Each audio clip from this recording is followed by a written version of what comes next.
Hello friends, welcome to NEET biology. Last video में हमने human digestion का introduction पढ़ा था। अब हम आगे कंटिन्यू करते हैं। सबसे पहले आपको पता होना चाहिए कि हमारी बॉडी में जो भी फंक्शंस होते हैं उन सबके लिए एक सिस्टम अलॉटेड होता है। उसी तरह जो डाइजेशन का फंक्शन है जिसको हम पढ़ेंगे उसके लिए एक सिस्टम प्रेजेंट है, उसको कहते हैं डाइजेस्टिव सिस्टम। ठीक है, डाइजेस्टिव सिस्टम जो है उसके दो पार्ट्स हैं, एक है एलिमेंट्री कैनाल, दूसरा है एक्सेसरी डाइजेस्टिव ग्लैंड्स। अब इन दोनों में क्या अंतर है? एलिमेंट्री कैनाल जो है इट इज लाइक कि एक लॉन्ग पाइप है जो माउथ से शुरू होएगी और जाके एनस पे खत्म होएगी।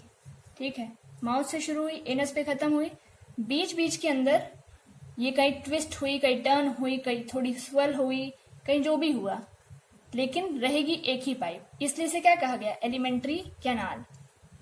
और जो इस कैनाल का पार्ट नहीं है लेकिन डाइजेशन में हेल्प जरूर करेंगे, उन्हें क्या कहेंगे? Accessory digestive glands. अब ये एलिमेंट्री कैनाल देखो, मैंने बताया तुम्हें कि माउथ से शुरू हुई है, तो माउथ से शुरू करते ही सबसे पहले जो मुंह के अंदर कैविटी आती है उसे कहते हैं बकल कैविटी।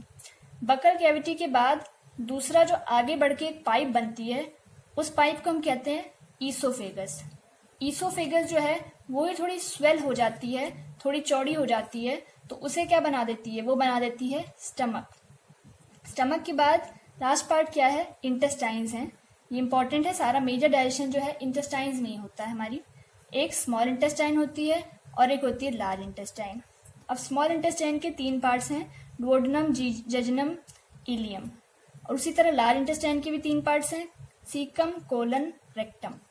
अब रेक्टम जो है, रेक्टम से एक ओपनिंग निकलती है, ओपनिंग होती है, उस ओपनिंग को हम कहते हैं एनस। यहाँ से जो भी वेस्ट मटेरियल है, अनडाइजेस्टेड फूड है, वो सब क्या है? एनस के थ्रू पास आउट हो जाता है। Accessory digestive glands, salivary gland, liver, gall bladder, pancreas, ये चारों ग्लैंड्स हैं। अलग अलग तरह की इनकी सिक्रीशंस होती हैं और कैसे वो डाइजेशन में हेल्प करती हैं ये हम आगे पढ़ेंगे। पहले अब मैं इसी को डायग्रामेटिकली तुम्हें दिखाती हूँ। ये देखो, हमारी ह्यूमन अपर बॉडी जो है उसका ये डाइजेस्टिव सिस्टम दिखाया हुआ है। उसके अंदर ये एनसीईआरटी का डायग्राम है, तो इसको अच्छे से आना चाहिए आपको, भले आपने 500 बार पहले पढ़ा हो रखा है। देखो, यहाँ से शुरुआत हुई है इसकी। यहाँ पे क्या है? माउथ है। माउथ के बाद अंदर जो कैविटी है उस कैविटी को हम कहते हैं बकल कैविटी।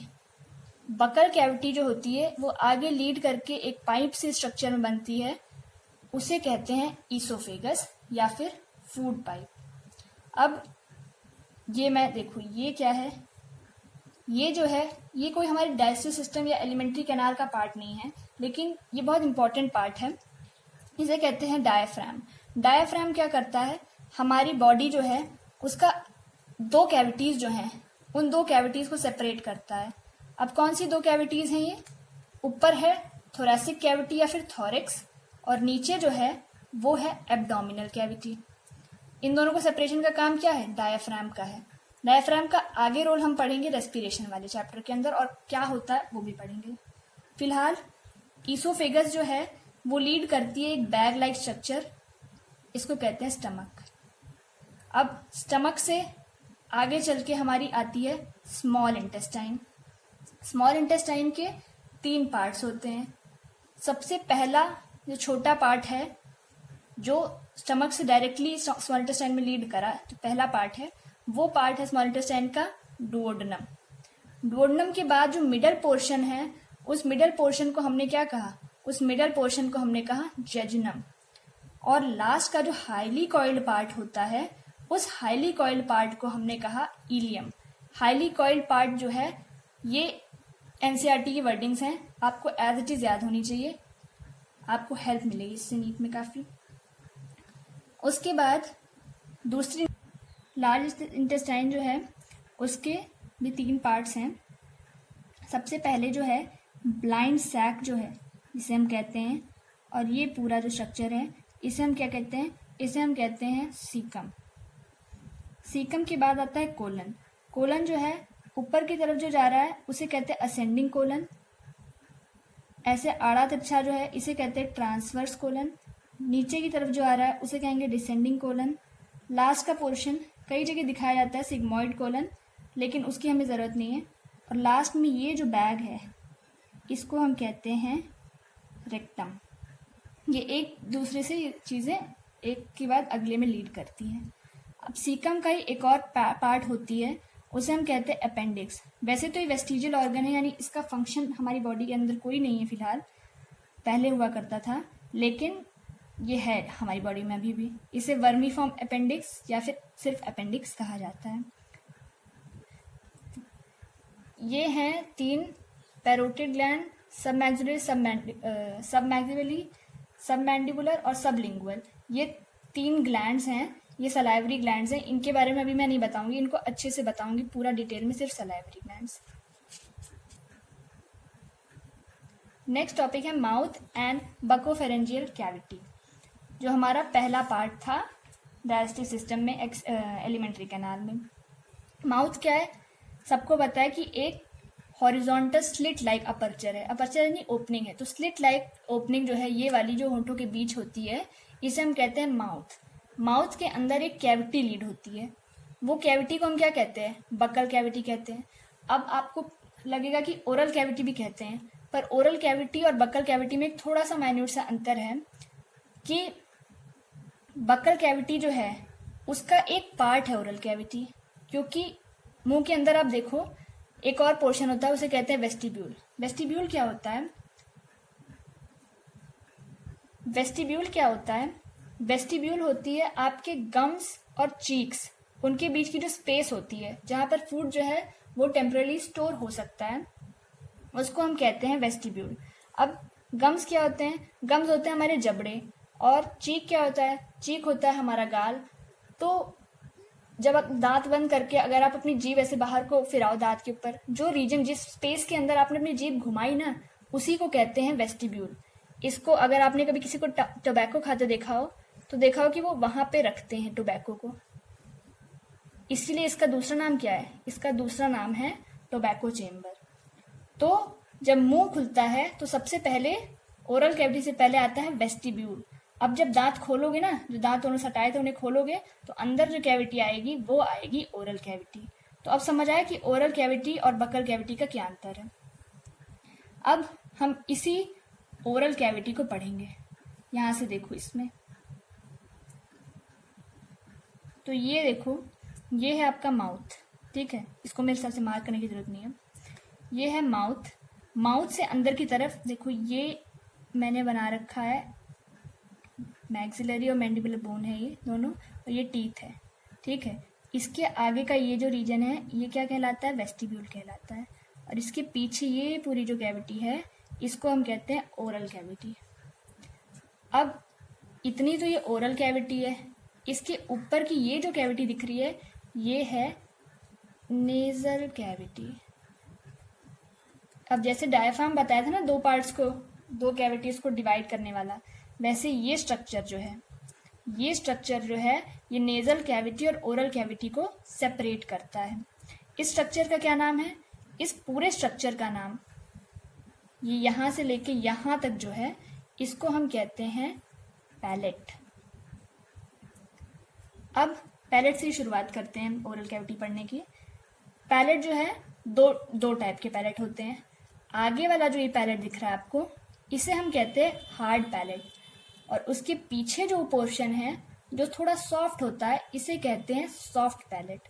तो this is hard palate and this is soft palate. Hard palate और सॉफ्ट पैलेट जो है, इसको आप अपनी जीभ, जब अपनी जो रूफ है आपके जो कैविटी की, उस रूफ को अगर आप टच करो इतनी जीभ से, अपनी टंग उस पर फिराओ, तो स्टार्टिंग वाला पोर्शन जो आपको हार्ड फील होता है, ठीक है, उसे कहते हैं हार्ड पैलेट, और पीछे का जो पोर्शन है उसे कहते हैं सॉफ्ट पैलेट। अब सॉफ्ट पैलेट जो होता है वो लीड नहीं करता, वो हैंगिंग पोर्शन एक बनाता है, एक हैंगिंग सा एक स्ट्रक्चर बनाता है। उस स्ट्रक्चर को हम क्या कहते हैं, उस स्ट्रक्चर को हम कहते हैं वेलम पलाटी या फिर यूविला। नॉर्मल में जो आप गले में देखोगे तो गले की जो घंटी होती है उसे हम कहते हैं यूविला। इसका भी इंपॉर्टेंस है। सबसे पहले तो हार्ड पैलेट की इंपॉर्टेंस से शुरुआत करते हैं। हार्ड पैलेट जो होता है उसके ऊपर ना कुछ ऐसे रिज लाइक प्रोजेक्शंस प्रेजेंट होते हैं, यूं आड़े तिरछे ऐसे करके, जो इसको क्या करता है, रफनेस प्रोवाइड करता है। अब वो रफनेस क्यों है, वो रफनेस इसलिए है ताकि मुंह में खाना रखा तो वो स्लिप ना कर जाए, ठीक है। तो रफनेस जब होएगी तो खाना स्लिपिंग को प्रिवेंट करने के लिए है।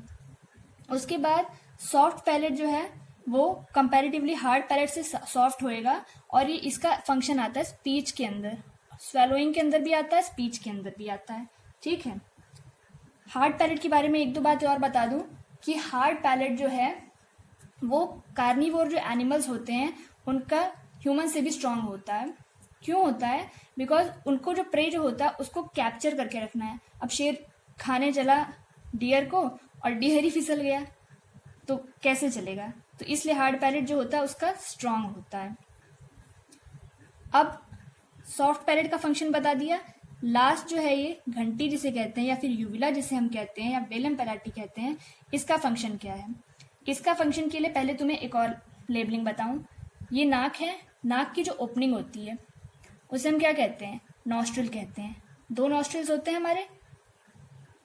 अब ये जो दो नॉस्ट्रिल्स होते हैं, दो नहीं होते हैं एक्चुअली 4 होते हैं, क्योंकि ये जो नॉस्ट्रिल हैं ये हैं एक्सटर्नल नॉस्ट्रिल जो हमें बाहर से दिख रहे हैं। उसी तरह बैक जो है नेजल कैविटी के जो बैक में है वहां पे और 2 नॉस्ट्रिल्स प्रेजेंट होते हैं, उन्हें हम क्या कहते हैं, उन्हें हम कहते हैं इंटरनल नॉस्ट्रिल। अब जब हमने खाना खाया तो खाना जो है वो नेजल कैविटी में तो जा सकता है, तो यही रोल आता है किसका, यूवुला का। वो क्या होता है, जैसे हम खाना आता है तो ये पीछे होके इन नॉस्ट्रिल्स को कवर कर देता है। जब इन नॉस्ट्रिल को वो कवर कर देगा तो खाना अपने आप आराम से फूड पाइप के अंदर चला जाएगा। और कभी कभी हंसते हुए या फिर कोई प्रॉब्लम आ जाती है, ऐसे बात ज़्यादा करते खाते वक्त कभी कभी प्रॉब्लम आ जाती है और फंक्शन सही से नहीं हो पाता है तो नाक में खाना चला जा सकता है, लेकिन मोस्टली जो है ज़्यादा सही कंडीशन के अंदर ये खाना जो है नाक में जाने से प्रिवेंट करने का इसका रोल होता है।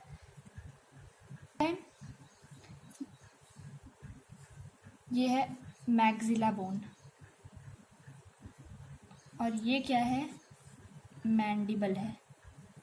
अब याद कैसे करना है, जो मैक्सिमम अपना पोटेंशियल दिखाएगा वो ऊपर ही रहेगा ना, तो इसीलिए मैक्सिला ऊपर है और मैंडिबल नीचे है, ठीक है। और ये हमारे दांत हैं। अंदर की कैविटी क्या बताई थी, ओरल कैविटी बताई थी।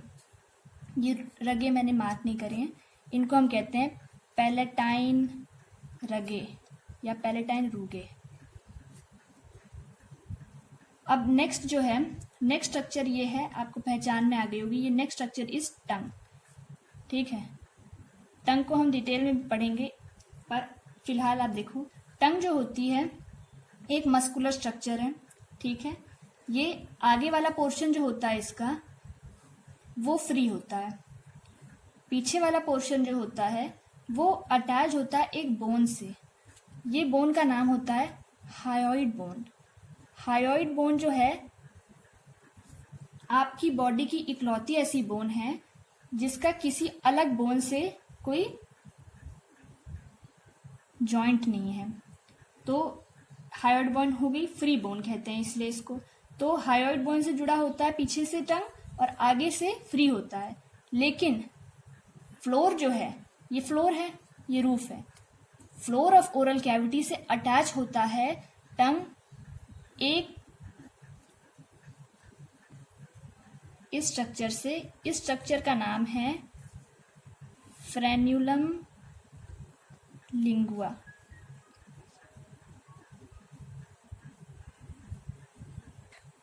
ये एक टाइप की मेम्ब्रेनस स्ट्रक्चर होता है। अगर आप टंग को पीछे ऐसे करके उल्टा करके देखो मिरर के अंदर तो आपको दिखेगा भी एक ऐसा फ्लेक्सिबल मेम्ब्रेन टाइप स्ट्रक्चर, ठीक है। उसको ही हम कहते हैं फ्रेन्यूलम लिंगुआ। अपने ऊपर सारे एक्सपेरिमेंट करके देखा करो क्योंकि आप ही की तो बॉडी पढ़ रहे हो। अब टंग जो है, टंग का मैंने बता दिया। टंग से पीछे की तरफ जब हम आते हैं, अब हमारे 2 पाइप्स आती हैं उसी वक्त। अब ये 2 पाइप्स हैं। आगे वाली जो पाइप है ये है ट्रैकिया यानी कि विंड पाइप। अब कैसे पहचानी ट्रैकिया, और पीछे वाली अपने पहचान ली होगी ईसोफेगस। ट्रैकिया जो है उसके ऊपर C shaped cartilaginous ring like structure present होते हैं, ठीक है। वो उसको कोलैप्स होने से, जब सांस ले तो कोलैप्स होने से बचाते हैं, इसलिए प्रेजेंट होते हैं। ये कार्टिलेजिनस फ्लैप है। ये कार्टिलेजिनस फ्लैप नहीं, कार्टिलेजिनस रिंग्स होती हैं।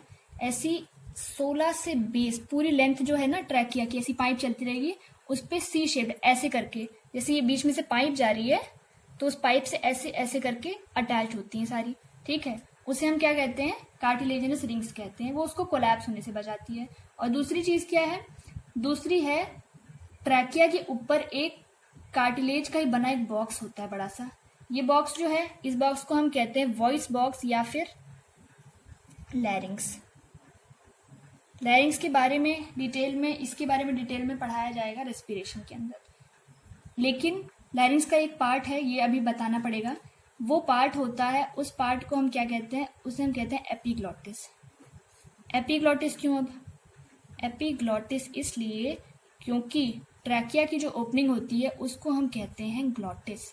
तो ग्लॉटिस जो ओपनिंग है उसको कवर करने वाला, उसके ऊपर, उसे कहते हैं एपिग्लॉटिस। अब इसको कवर क्यों करना है, सांस तो लेनी है, सांस क्यों कवर करनी है? इसलिए कवर करनी है क्योंकि जिस तरह यहाँ पे नाक में खाना ना जाए, उसी तरह यहाँ पे विंड पाइप के अंदर खाना ना जाए, ठीक है। तो जब खाना खाते हैं तो ये एपिग्लॉटिस जो होती है ये मूव करती है और इस ग्लॉटिस को बंद कर देती है। अब ये है ईसोफेगस, और ईसोफेगस की जो ओपनिंग होती है इसे हम कहते हैं गलेट। तो खाना जो है वो ऐसे आके यहाँ गिरेगा, उधर पे ये बंद हो जाएगा और यहाँ पे ये, ठीक है। सारे रास्ते खुल जाते हैं खाने के लिए, यहाँ पे बंद। अब दूसरी बात जो है, लास्ट टॉपिक इसी के अंदर, फेरिंग्स के बारे में। फेरिंग्स मैंने तुम्हें बताया था कि वो रीजन होता है जहां पर फूड और एयर का कॉमन पैसेज होता है, ठीक है, यानी ये वाला रीजन। इस रीजन को क्या कहते हैं, फेरिंग्स कहते हैं। पर फेरिंग्स को भी हम क्या है, हम 3 पार्ट्स में बांट लेते हैं। ऊपर वाला पार्ट जो है, जो ओरल कैविटी के पास है, उसको हमने क्या कहा, ओरोफेरिंग्स। जो नाक के पास का रीजन है ये वाला, इसको हमने क्या कहा, इसको हमने कहा नेजोफेरिंग्स, क्योंकि ये नेजल कैविटी के पास है इसलिए नेजोफेरिंग्स। ओरल कैविटी के पास है ओरोफेरिंग्स, और लैरिंग्स के पास है उसको क्या कहेंगे, इस रीजन को कह देंगे लैरिंजोफेरिंग्स।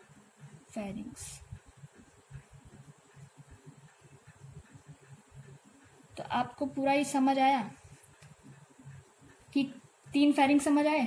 ये वाला ऊपर वाला जो रीजन है इसे कहेंगे नेजोफेरिंग्स, उसके नीचे थोड़ा सा ओरोफेरिंग्स, और थोड़ा नीचे से उसे कहेंगे लैरिंजोफेरिंग्स। है फेरिंग्स ही, जिस कैविटी के पास है, जिस स्ट्रक्चर के पास है, उस हिसाब से नाम रख दिया।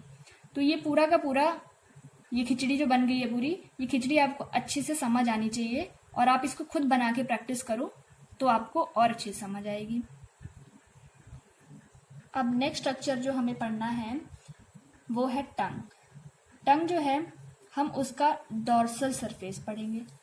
अब टंग जो है वो तो ऐसा स्ट्रक्चर, उसमें कैसे बताओगे डॉर्सल वेंट्रल, आप ऐसे इमेजिन करो कि आप अपनी टंग को यूं टिल्ट करते हो, सीधा खड़ा करते हो, तो जो फ्रंट होता है हमारी बॉडी का फ्रंट, उसे हम कहते हैं वेंट्रल। बॉडी के पीछे वाला जो पोर्शन होता है उसे हम कहते हैं डॉर्सल। तो जब टंग को आप खड़ा करोगे तो जो पोर्शन लेटा हुआ होता है, जिसके ऊपर खाना खाते हो, वो क्या हो जाएगा, वो पीछे की तरफ चला जाएगा। तो उससे हमें पता चल जाता है कि ये क्या है, ये डॉर्सल पोर्शन है टंग का। तो इसे इसलिए डॉर्सम ऑफ टंग भी कहते हैं स्ट्रक्चर को। अब टंग जो होती है, पहली बात तो अगर हम देखें तो टंग के अंदर 2 टाइप की मसल होंगी, एक उसकी बाहर की तरफ और एक उसके अंदर की तरफ की मसल्स। अंदर वाली मसल्स जो होती है इंट्रिंसिक, वो शेप चेंज करने के लिए होती है टंग की, और बाहर वाली जो होती है इनवर्ड आउटवर्ड मूवमेंट के लिए होती है। यानी कि टंग बाहर निकालना किसी को चिढ़ाने के लिए या अंदर रखना, उसको कौन रेगुलेट करेगा, जो उसके बाहर की तरफ की मसल्स होती हैं। और टंग के अंदर की जो तरफ की मसल्स होंगी, इंट्रिंसिक मसल जिसे कहते हैं, वो उसकी शेप, जैसे फोल्ड करनी है टंग को या जैसी भी शेप में आप कर लेते हो, रोल कर लेते हो, वो सब किस वजह से कर लेते हो? इंट्रिंसिक मसल्स की वजह से। अब दूसरा हम टंग के बारे में पढ़ें तो टंग का जो अंदर वाला पोर्शन होता है ना, क्योंकि फेरिंग्स पढ़ा था, फेरिंग्स के पास जैसे इस वाले डायग्राम में देखो, टंग जो है इसका लास्ट पोर्शन जो है वो फेरिंग्स के पास है, फेरिंग्स ये रीजन है, तो फेरिंग्स के पास वाली टंग जो है, जो छोटा पोर्शन उसका 1/3, वो कहलाता है pharyngeal part of the tongue. और उसके आगे वाला पार्ट जो ओरल कैविटी के पास है, जो 2/3 है, ज्यादा बड़ा पोर्शन है, वो है oral part of the tongue. अब टंग जो है एक मस्कुलर ऑर्गन मैंने बताया जो स्पीच के लिए बेसिकली यूज किया जाता है, पर स्पीच ही इसका इकलौता फंक्शन नहीं है, और फंक्शंस हैं जैसे कि खाने के साथ जो है सलाइवा को मिक्स करना। टंग के बिना कैसे खाओगे? खा सकते हो क्या? नहीं खा सकते हो। फिर दूसरा स्वाद होता है, स्वाद को परसेप्ट करने के लिए जो प्रोसेस है वो कौन करता है? वो भी टंग करती है। वो किस वजह से कर पाती है? क्योंकि इसके ऊपर कुछ स्ट्रक्चर्स होते हैं जिन्हें कहते हैं टेस्ट बर्ड्स, ठीक है, उनकी वजह से। अब दूसरा क्या है, ये बड़ा ही कॉमन फंक्शन है जो निग्लेक्ट कर देते हो, क्लेंजिंग फंक्शन होता है टंग का। टंग का क्लेंजिंग फंक्शन क्यों है? क्योंकि खाना कहीं भी फंस जाए, तुम्हारा हाथ उंगली पहुंचे ना पहुंचे, टूथपिक पहुंचे ना पहुंचे, लेकिन जीभ जरूर पहुंच जाती है, ठीक है, तो टंग का क्लेंजिंग फंक्शन भी होता है। अब हम स्ट्रक्चर पढ़ लेते हैं टंग का। टंग का फेरेंजियल पार्ट जो होता है और ये होता है ओरल पार्ट।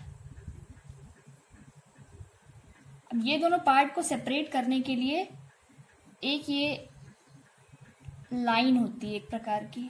इस लाइन को हम, ये रियल में नहीं है प्रेजेंट लाइन जीभ के ऊपर आपकी, लेकिन इसको हमने पढ़ने के लिए, आसान करने के लिए कहा है। इस लाइन को कहते हैं सल्कस टर्मिनालिस, ठीक है। अब ये लाइन जो है फेरेंजियल और ओरल पार्ट को सेपरेट करने के लिए है। वी शेप्ड है, ये दिख रहा है वी जैसी, वी शेप लाइन है।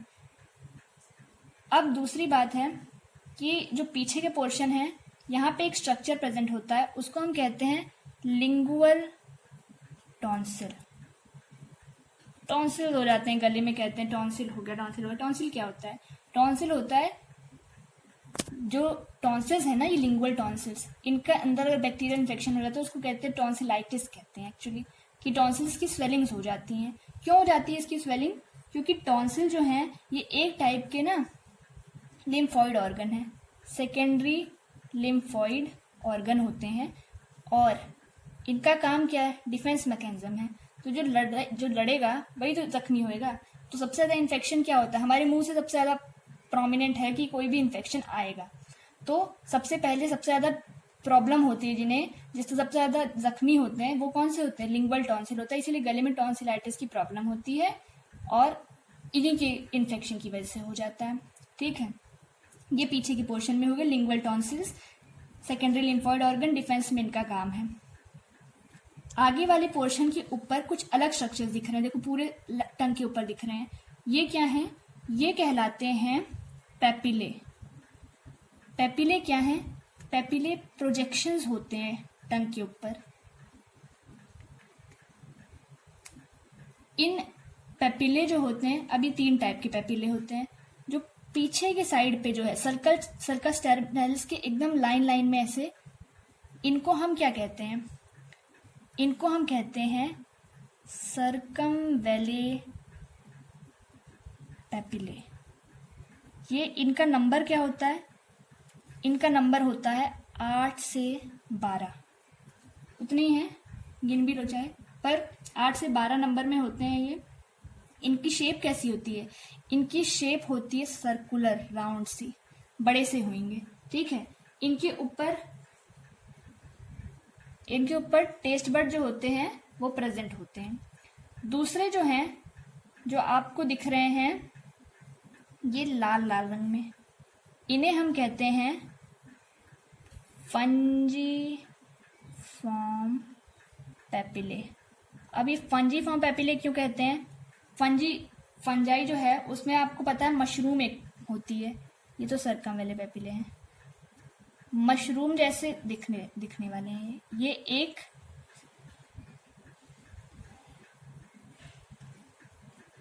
ये जो है टंग से अटैच होते हैं पेडिसल लाइक स्ट्रक्चर से, ठीक है। तो ये फंजाई जैसे इनका स्ट्रक्चर दिख रहा है, इसलिए इनको क्या कहते हैं? फंजीफाइम पेपिले कहते हैं।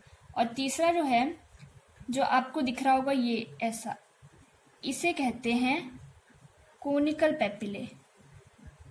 पेपिले हमारी टंग के ऊपर प्रेजेंट क्या है, प्रोजेक्शंस हैं। अब ये 3 टाइप के प्रोजेक्शंस मैंने बता दिया आपको, ये है कोनिकल। अब इनके क्या क्या बातें मैं बता देती हूँ। जो सर्कम वाले पेपिले हैं 8 से 12 नंबर में होते हैं और ये पीछे के रीजन में प्रेजेंट होंगे इन द पोस्टीरियर पार्ट। बाकी दूसरा टाइप जो है फंजीफॉर्म पेपिले, इसके बारे में अगर हम बात करें तो ये टंग को पिंक कलर देता है। वैसे तो ये पूरे टंग में होता है फैला हुआ, लेकिन टिप जो है, टिप के ऊपर इसकी मैक्सिमम कंसेंट्रेशन होती है, इसलिए अगर आप टिप देखो अपनी टंग की वो ज्यादा पिंक होती है। किस लिए? क्योंकि फंजीफॉर्म पेपिले जो हैं वो प्रेजेंट होते हैं। उसके बाद तीसरे जो हैं, जो मैक्सिमम नंबर में प्रेजेंट होते हैं, वो हैं कोनिकल पेपिले। अब ये कोनिकल पेपिले जो हैं ये टंग का सरफेस जो है उसे इरेगुलर बनाने के लिए होते हैं, रफ होएगा, ताकि ये भी खाना स्लिप ना हो, उसलिए होता है, रफनेस चाहिए होती है। और ये मैक्सिमम नंबर में प्रेजेंट होते हैं। और अगली बात आ जाती है टेस्ट बड की। टेस्ट बड और पेपिले जो है ना, ये दोनों एक चीजें नहीं होती हैं। पेपिले जो होती है वो टेस्ट बड प्रेजेंट हो सकता है उसके अंदर, ठीक है।